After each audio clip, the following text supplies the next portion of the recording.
Hey guys, welcome back to Beyond the Measure. In this channel, we talk about all the things related to quantity surveying or future quantity surveying students. I'm a quantity surveying graduate, passionate to share what I learned so you guys can navigate this field easily. In today's video, we're going to be tackling what a consultant is or what a consultant QS is and what their roles and responsibilities are. So in this video, we're going to be splitting it into a few sections. First, we're going to learn what a consultant QS is, then we're going to learn about their roles, and then we're going to be learning about their duties and responsibilities in a construction project. Then we're going to go on to what are some of the skills that they need to know in the field, and then later on, what are some of the challenges that they can face as consultant QS. And finally, I will also explain what kind of a personal development that they can have in the field as well. As years go by, the field of quantity surveying in Sri Lanka is becoming more defined. Even so, there are a lot of situations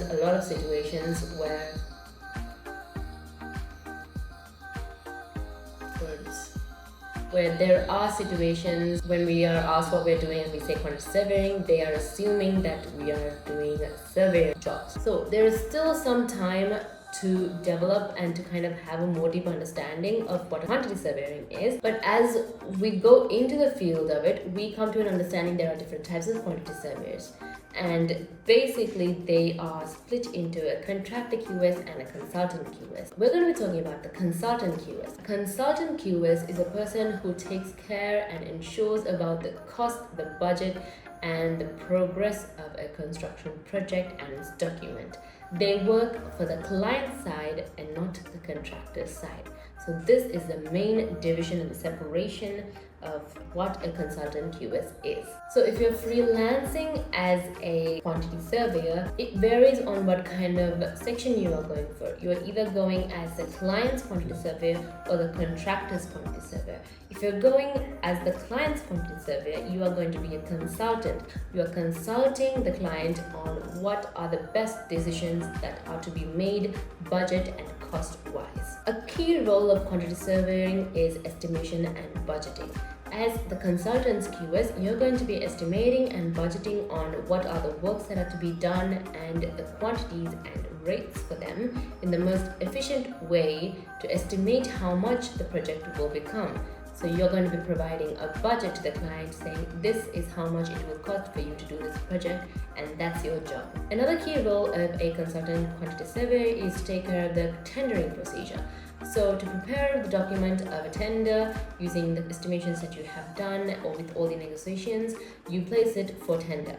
And you go through the bid, and once the process is done, you have to be a part of the tender evaluation process, and you have to be there to consult the client on who is the best bidder to become the contractor for the project. Other than that, some of the roles a quantity surveyor as a consultant can do is value engineering, value management, to make sure the cost is optimized in the best way without reducing its quality.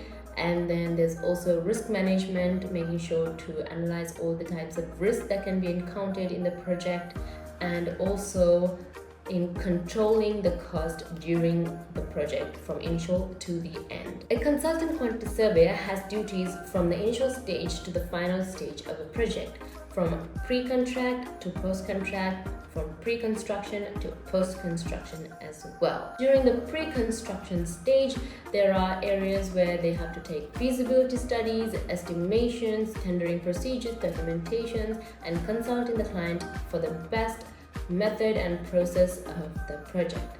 During the construction stage, a consultant QS's responsibilities are to make sure the construction is being made as per budget and quality as the drawings and the engineers estimate. Another responsibility a consultant QS has during the construction process is to make sure the payments are made accurately and on time.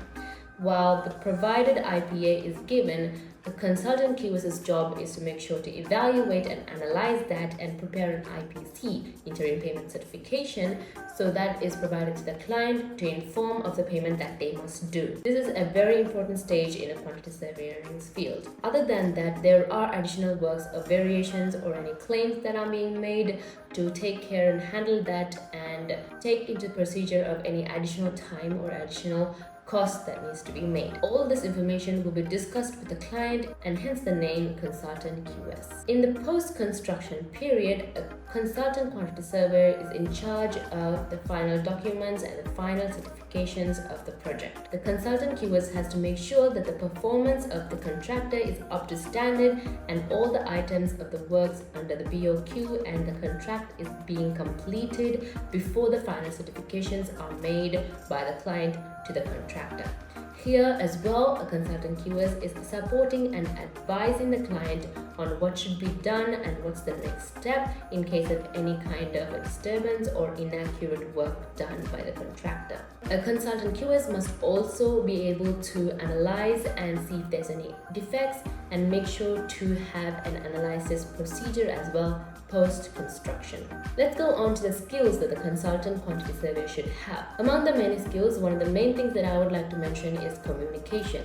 A Consultant QS must be able to communicate with all the stakeholders in a project, from the client to the engineers, contractors to the suppliers. Consultant QS has to have the ability to communicate and make sure that they have an idea of what's going on in the project at all times. Another skill that you as a Consultant QS should have is technical skills. You should be able to know the construction methods that are being used, the materials that are used, and any kind of legal information that you need to know as the project is being done. Another skill is analytical skills. The Consultant QS kind of analyzes everything pretty much throughout their responsibility. You need to be able to analyze the budget, the cost, and how the work is being done from start to finish. And another skill that is connected to communication is negotiation. A Consultant QS should be able to negotiate with the contractors and the client on what is the best method for the project to be done in a cost and quality friendly way. With all this in mind,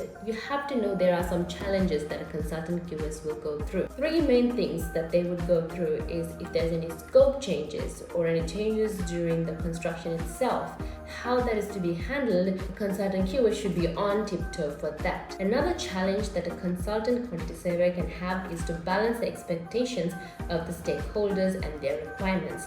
If there's any budget constraints, those should be monitored as well, and to find out any kind of methods and how to handle those kind of issues. The final challenge that I would like to mention in this video is to make sure that they are on time. A Consultant QS must make sure that the project is on time and the payments are done on time, even if it's rushed in a section. There are time events for a payment to be done, and a Consultant QS must be making sure that they are on time so the client pays on time and the contractors have a financial gain. The final section of this video is to talk to you guys about a personal development a quantity surveyor in a consultant field can have. Usually, as typical growth, we have from training assistant, junior to senior levels of consultant QSs. You can change this growth into maybe in the director side of project team. This is how you go from a junior level to kind of a director level as a consultant QS. Another way to develop your personal skills and your qualifications is to gain some professional certifications like RICS, IQSSLs, become a chartered quantity surveyor is some of the main ways you can develop your personal skills and your career path into becoming a director or even owning your own consultant company. Alright guys, that's it for this video. I hope you guys have a basic understanding and a clear vision on what a consultant quantity surveyor does. I hope this encourages you to become a consultant quantity surveyor and make sure you're aiming to study towards that. If you don't have an idea on what happens in a building, make sure to check out my building elements video. If you don't know how to read an SLS, make sure to check out my video on SLS 573. And I hope we continue to learn and gain knowledge together. Make sure you're subscribing for that, and make sure you hit the like button, share it with your friends if they find this useful. I post a video once a week and I can't wait to see you in the next one.